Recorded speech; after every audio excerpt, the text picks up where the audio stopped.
President of the Republic of the Philippines and Secretary of the Department of Education, Honorable Sara Z. Duterte, for her message. Thank you mga kababayan, ladies and gentlemen. Assalamualaikum, madayaw, maayong adlaw kaninyong tanan. Magandang araw sa inyong lahat. Maaari po kayo maupo. Ako na po ang maiwan muna dito sa inyo sa Gigmoto dahil pagkatapos ng ating programa, meron pa po kaming dialogue ng principal at pakikipag-usap sa ating mga guro dito sa Dororian National High School. Maikli lang po ang aking mensahe para sa inyong lahat ngayong umaga na ito.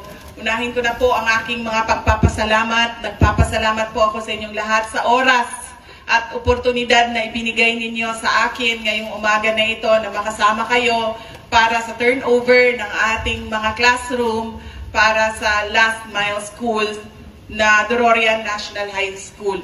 Ang Last Mile Schools program po ay programa ng Department of Education kung saan hinihiwalay natin ang kanilang budget dahil sila ay prioridad ng Department of Education. Ito po yung mga lugar na GIDA areas o geographically isolated and disadvantaged areas na pina-prioritize ang pagbigay ng pondo para sa kanilang mga pasilidad kasama na ang classroom. Masaya po ako na nakabisita ako dito sa inyo ngayong umaga na ito. Kanina po, nagbabiyahe kami mula po kung saan kami naglanding papunta dito sa inyo sa Gigmoto. At na-miss ko ang maging mayor ng Davao City at bumisita sa mga malalayong barangay. Dahil ang trabaho ko ngayon ay laging nasa National Capital Region, nasa Manila. Kanina nakikita ko yung maganda na tanawin, yung mga abaka, yung mga farmers. Nakita ko sila at bigla akong nalungkot kasi naalala ko yung panahon na mayor ako at yung pumupunta kami sa mga malalayong barangay ng Davao City. Alam niyo kasi ang Davao City ang pinakamalaking syudad sa buong bansa at madami kaming mga GIDA areas din doon sa aming syudad. At karamihan noon, hindi na ngayon, karamihan ng mga GIDA areas namin noon ay meron ding mga NPA o mga conflict areas na tinatawag. Meron pa bang NPA sa inyo dito ngayon? Wala na. Yun po yung unang mensahe ko. Ang mensahe ko po ay mensahe ng kapayapaan. Paalala ko lang po sa ating mga residente dito sa Gigmoto, dito sa Catanduanes, na kailangan po ang suporta natin ay ibigay natin sa lokal na pamahalaan ng Gigmoto, sa ating mayor, sa ating vice mayor, sa ating mga konsehal, sa ating mga bagong pili na barangay captain, para po isa lang yung direksyon kung saan papunta o gusto ninyo, kung saan ninyo gusto pumunta ang inyong municipality of Gigmoto. Dahil po kapag nagkakaisa ang lahat sa isang lugar ay nagiging malakas yung lugar at nakikita ninyo yung pagbabago at kaunlaran doon sa inyong lugar. Nasasabi ko po yan dahil base po yan sa aking experience as mayor ng Davao City.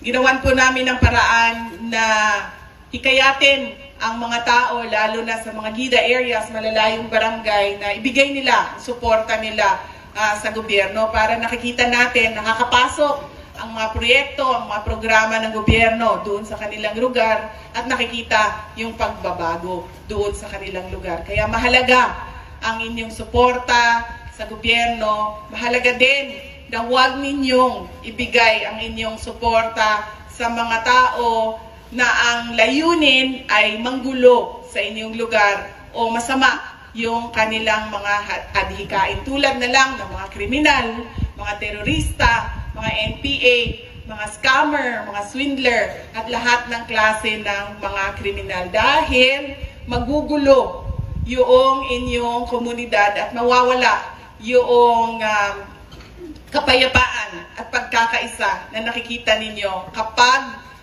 kayo ay haluan ng mga tao o ng mga grupo na hindi maganda ang layunin para sa inyong bayan. Yan po ang unang mensahe ko, mensahe ng kapayapaan. Pangalawa po ay mensahe ng edukasyon para sa inyong mga anak. Hinihikayat ko po ang suporta ninyo sa edukasyon ng inyong mga anak, inyong mga apo, mga kapatid, mga pamangkin. Dapat po ay pinapaalala natin sa kanila lagi, araw-araw, na ang pagtatapos nila sa pag-aaral ang magpapabago sa kanilang buhay. Kapag kausap ko yung mga bata, pinapasimple ko lang para maintindihan nila yung kasabihan na education is the greatest equalizer. Sinasabi ko lang sa kanila, sana po ay maulit ninyo sa inyong mga anak, sa inyong mga apo. Sinasabi ko sa kanila na ang pagtatapos, kunwari man nagtapos ang isang anak na galing sa mayaman na pamilya at nagtapos din ang isang anak na galing sa mahirap na pamilya ng kurso na nursing, pareho sila na nagtapos. Walang mayaman sa kanila, walang mahirap sa kanilang dalawa dahil pareho silang naging nurse at yung oportunidad na makapagtrabaho na nurse ay nandoon sa kanilang dalawa. Kaya po, pagdating po sa edukasyon, walang mahirap, walang mayaman kapag nakapagtapos na po sila. Dahil yung oportunidad, pareho na po para sa kanilang lahat. At ipaalala po natin na sa ating mga anak ang kahalagahan ng kanilang pakikiisa sa kanilang mga guro. Kailangan po sundin nila kung ano yung mga hinihingi ng kanilang mga guro at kanilang mga principal para sa kanilang pag-aaral. Ulitin ko po, hinihingi namin ang inyong suporta sa kanilang pag-aaral. Ulit-ulitin po natin sa kanila na huwag nilang tigilan at huwag silang tumigil. Kahit mahirap ang buhay, kailangan magtapos ng pag-aaral. At ang huling mensahe ko po ay ang mensahe ng nalalapit na Pasko. Sana ay ngayong Pasko, makasama ninyo ang inyong mga mahal sa buhay, ang inyong mga pamilya, at sana ay ang inyong bagong taon ay mapayapa at masaya.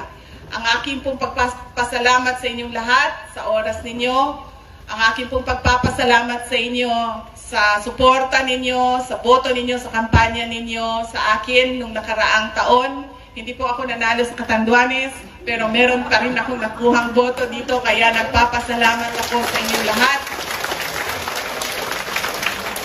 At